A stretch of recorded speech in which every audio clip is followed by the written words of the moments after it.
17 years akong nagtrabaho sa Saudi Arabia, hindi ko nakahawak ng ganyan kalaki ng pera. Oo. Pero dito sa opportunity, nakahawak ako ng ganyan kalaki. Sobrang saya sa pakiramdam dahil noon ang pera ko dumaan lang sa palad ko. Wala talaga akong naitabi sa wallet ko kahit 1,000 riyal. Totoo. Umuwi ako dito, ang hawak kong pera nasa 10,000 lang. Oo, totoo yan. At saka good news. Oo. Kasi naging good news kasi ganito. Nag-invest lang ako month of August 30. Biro mo, kumikita naman ako, mayroon naman pumapasok sa aking DTC na 60,600. Oo, dahil sobrang saya dahil dito lang pala dito lang pala kumikita tayo ng malaki. Alam mo itong 60,000? Sasahod ko sa Saudi Arabia na sa 3 months na to. Pero dito sa opportunity ng Team Audi, kumikita lang ako ng 1 day ng 60,600. Kaya salamat sa Team Audi, Mentor Dan Body kasi isang laking tulong sa inyo yung binigay ng opportunity na natuldukan yung pagka-OFW ko at kasama ko na ang anak ko. Anak ko palagi. Yan! Grabe! Sobrang lupit! So, syempre, gusto kong marinig, gusto kong maringgan yung anak. Kasi anak din ako eh. Sobrang swerte nga ni Coach Ginalyn kasi may nanay ka pa. So, ako wala na akong nanay. So, sobrang sarap. So, sobrang sarap pala ng pakiramdam no? Nung kasama mo yung nanay mo, katabi mo yung nanay mo. Uy, ako yung maluwa. Okay, Coach Ginalyn, ano yung pakiramdam mo? Ang bilis, ano yung pakiramdam mo ngayon? Nakasama mo na yung mama mo na 17 years nang ulila ka, 17 years na hindi po ikaw yung hindi po siya nagsundo sa'yo, hindi po siya nag-enroll sa'yo. Ano yung pakiramdam mo ngayon? Ano yung pakiramdam na katabi mo na yung nanay mo? Ano yung masasabi mo ngayon sa nanay mo? Ayan, thank you so much, Mentor Jerlyn Etao. And syempre, ayan, hello sa ating mga participants ngayon. And sobrang thankful kasi, di ba, nakapag-share kami dito ng mama ko na, ayan, journey namin dito. And syempre, ayan, iiyak ako. Ayan, sobrang thankful sa Audi Empire, sa community na to kasi eto yung naglapit sa amin ng mama ko, especially sa opportunity na to. Kasi sobrang dahil nga anak ako ni isang OFW, 17 years malayo yung mama ko. Ayan, malayo yung loob ko sa mama ko. Ayan, and yun yung realidad. Kapag anak ka ng OFW and ikaw, nanay ka, asahan mo talaga malayo yung loob ng anak mo. And realidad yan, kaya sa mga OFW na nandito at anak, syempre, pakinggan nyo and gawin nyo yung advice na ibibigay namin sa inyo dito sa event na to kasi sobrang laki ang pwedeng itulong nito sa inyo. Ayan. And syempre, pasalamat ako sa Audi Empire kasi sa mga mentor ko kasi na-share itong opportunity na to sa mama ko nung nasa abroad siya. And at that time, isa ako sa taong mga skeptic. Ibig sabihin, napakalaki ng duda ko sa opportunity na to, hindi ako naniniwala. Ayan, kasi syempre, usong-uso yung mga scam natin. Siyempre, yun po naman mabaliwala yung pera ng nanay ko as OFW. Pero, pasalamat ako sa mama ko kasi may isa siyang desisyon. Kasi sabi nga niya sa akin, ako yung nakakakita ng opportunity na to. Ako yung nakakaranas ng pagod, hirap dito sa abroad at siyempre pangungulila sa pamilya. Kaya hindi talaga siya nakinig sa akin. Bale, nagdesisyon siya para sa sarili niya. Hindi siya nakinig sa ibang tao, sa mga tita ko, sa mga tito ko na nagsasabing, wag mo subukan yan, wag mo subukan yan kasi baka mapahamak ka lang. Talagang decide siya sa sarili niya. And yung decision niya na yun pala yung nagpabago at nagpaganda ng buhay namin.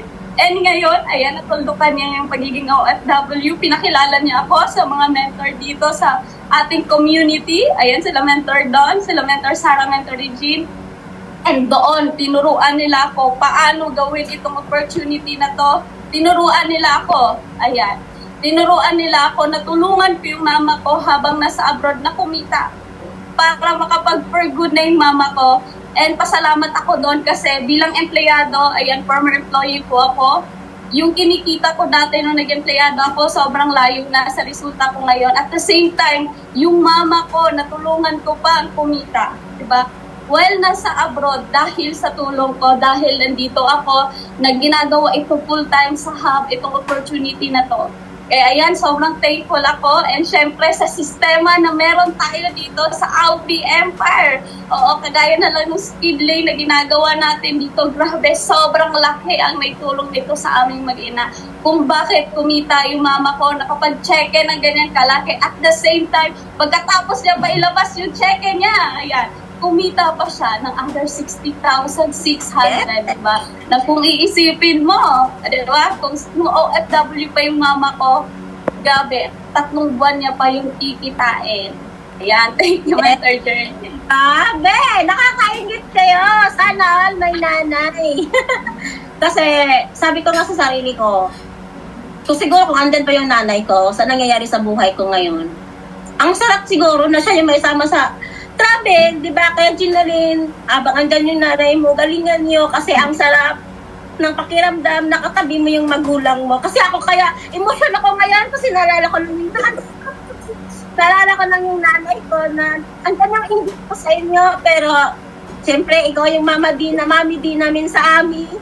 So, sobrang nakaka-inspired. Okay? So, Mami D, ano yung masasabi mo ngayon na dati hanggang video call, yung tips mo na lang na hanggang video call mo lang nakilala yung yung anak mo pag pumapasok sa school. Kasi nakalala ko dati si Coach Jenaline nung nag-make up siya sa akin. Siya yung taga-make up sa akin eh. Tapos, ang mangyayari doon sis, syempre, nung naalala ko, kailan uwi mama mo? Sabi niya, applyin, malapit na uwi ang mama ko. Tapos magdadalhan niya ako ng set ng makeup. Yung set ng makeup, sobrang happy niya. Hindi ko makakalimutan yung time na yon. Sis, ano yung masasabi mo ngayon na kasama mo na yung anak mo? At ano yung pakiramdam mo na katabi mo ng matulog, katabi mo ng kumain? Ano yung pakiramdam mo ngayon? Sobrang saya, Mentor, dahil alam mo, dati sobrang pagod yung trabaho ko, tapos dito, para na akong anong tawag doon, napakaganda ng buhay ko, para na akong doon niya, dahil kasama ko ng anak ko, tapos pagising sa umaga, yung anak ko na yung naghahanda ng pagkain ko, ganyan.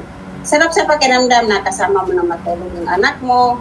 Halimbawa, mama, kakain kami sa labas, kami dalawa nagbanding. Oo, talagang, parang unti-unti na nakabawi ako sa pagkukulang ko sa anak ko. Talagang sobrang saya na ngayon, natulog ka ng aking pagka-OFW at dito ko nakita na dito lang pala mabago yung buhay namin. Basta trabaho yun namin dito yung business namin. Kasi alam mo, sa totoo lang, sa hindi lang pag-iabang, ang goal ko talaga ngayon, sikapin ko for 1 year na makita ko yung 1 million. Eh, sabi ko sa anak ko, hindi na tayo magkahiwalay pa ulit, anak. Magkasama na tayo palagi. Yun lang. So, ito yung tanong ko sa yung ito yung tanong ko sa iyo, Mami D. Kasi, ang alam ko, habang nasa abroad ka, yung anak mo, andito na po sa condo, kasama ng Philippines. Ano yung ginawa? Anong ginawa mo? Bakit andito yung anak mo at nakasama namin sa condo? Kasi ang alam ko guys, habang nag-aaral si Coach Jenaline, dito po siya nag-condo, nag-full time po siya dito. So, ano yung ginawa mo na anong ginawa mo paano mo ginawa na full time yung anak mo? Paano mo sinabi? Ganito, Mentor. Alam mo, yung nag-member ako dito, negative siya. Pero, okay, nilihim ko sa tinudo ko yung account ko na mag-complete ko yung 15 account ko. Pagkasunod, ito naman ang pinanjoin ko. Ngayon, yung nag-15 account na siya, sabi ko, mag-full time ka sa kinausap ko na si Mentor Sarah ko sa iyo.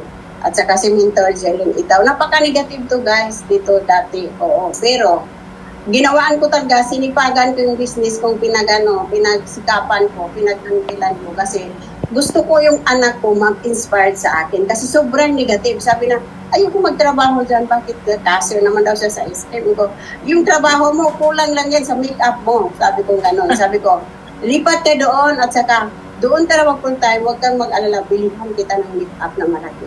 Oo, yan, totoo yan, nakikita yan nila ni Mentor Sarah na napakadami kong pasalubong sa kanyang make-up. At saka, alam mo sa totoo, nagagamit din namin dalawa kasi pag tuwing mayroong Zoom event tayo, siya naman ang nang-make up sa akin. Napakasaya lang talaga. Nakasama mo lang yung anak mo. Oo. At saka sobrang negative niya dati, yung sinipagan ko tong business na to, na kumikita na ako ng 100,000, na-i-post ng mentor, Sara yung income ko. Diyan sa unti-unting naging positive. At saka pumayag na siya na mag-full time dito sa hub.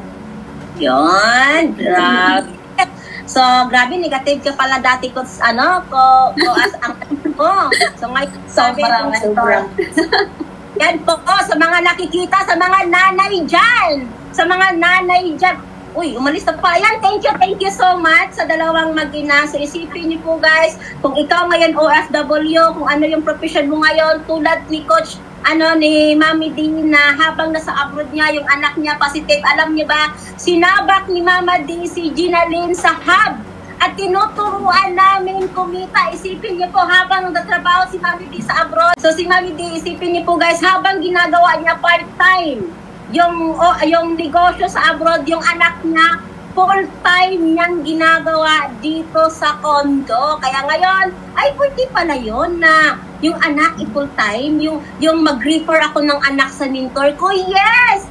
Pwede tulad nila ang dalawa na yung habang ginagawa habang nasa abroad na, yun yung time na tinatrabaho at yung anak niya yun na dating negative, na dahil naturuan, na nakaatin mga training, naging positive siya at dalawa silang kumikita ngayon. Kaya kung may anak ka ngayon, balikan mo agad yung mentor mo kung sino yung gusto mong tulungan na pwedeng mag full time dito. Pwede kang mag-refer dito at may mga gagawin tayo na mas maganda pa at ang alam niyan, yung mentor mo, balikan mo.